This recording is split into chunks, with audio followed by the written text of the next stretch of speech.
दोस्तों, हमारे नई कहानी में आपका स्वागत है। बहुत समय पहले की बात है।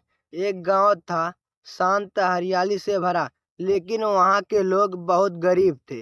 उस गांव में एक लड़का रहता था, नाम था चिंटू। चिंटू बहुत मेहनती था, लेकिन किस्मत हमेशा उससे दूर भागती थी। हर दिन वह जंगल से लकड़ियां लाता, उन्हें बाजार में बेचता और 2 वक्त की रोटी जुटाता। एक दिन जंगल में लकड़ी काटते काटते उसकी कुल्हाड़ी एक पत्थर से टकराई और जमीन में कुछ खड़का। चिंटू ने जमीन थोड़ी सी खोदी और वहां उसे मिला एक पुराना घिसा पिटा सा झोला। लेकिन जैसे ही उसने झोले को उठाया, कुछ अजीब हुआ। झोले ने खुद ब खुद हल्की आवाज में कहा, जो जरूरी है वो मिलेगा, पर अगर चाहा लालच तो सब कुछ चला जाएगा। चिंटू चौंका, लेकिन डरने के बजाय उसने झोले को अपने साथ ले लिया। अगले दिन जब उसके पास खाने को कुछ नहीं था, उसने झोले से कहा, अगर कुछ खाने को मिल जाए। झोले से 2 रोटियां और थोड़ा गुड़ निकल आया। चिंता में डूबा चिंटू मुस्कुराया। ये कोई मामूली झोला नहीं था, ये था बोलने वाला जादुई झोला।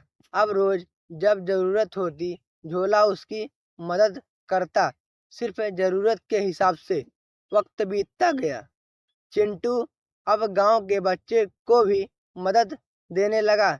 जो भूखे होते, उनके लिए झोले से फल निकलते। किसी को किताब चाहिए होती तो किताब आ जाती।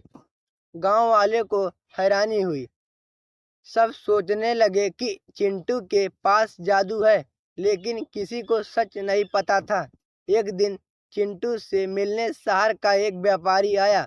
उसे झोले की बात पता चल गई थी। रात को वो चोरी छिपे चिंटू का झोला चुरा ले गया। अगली सुबह उसने झोले से कहा, मुझे सोने की 100 मोहरें दो। झोला चुप रहा। फिर उसने कहा, 500 मोहरें दो, हीरे दो, बंगला दो। झोला हिला और उसके अंदर से निकला कुछ नहीं। फिर अचानक झोला बड़ा होता गया और व्यापारी उसमें खींचता चला गया। एक तेज हवा चली और झोला हवा में उड़ता हुआ वापस जंगल चला गया, उसी जगह जहां से निकला था।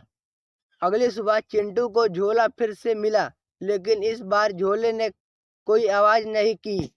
अब चिंटू जानता था, जादू की चीज सिर्फ जरूरत के लिए होती है, न कि लालच के लिए।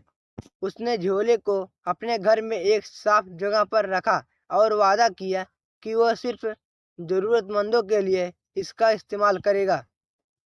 गांव अब पहले से खुशहाल था और किसी को पता भी नहीं था कि ये सब हो पाया एक बोलने वाले झोले की वजह से।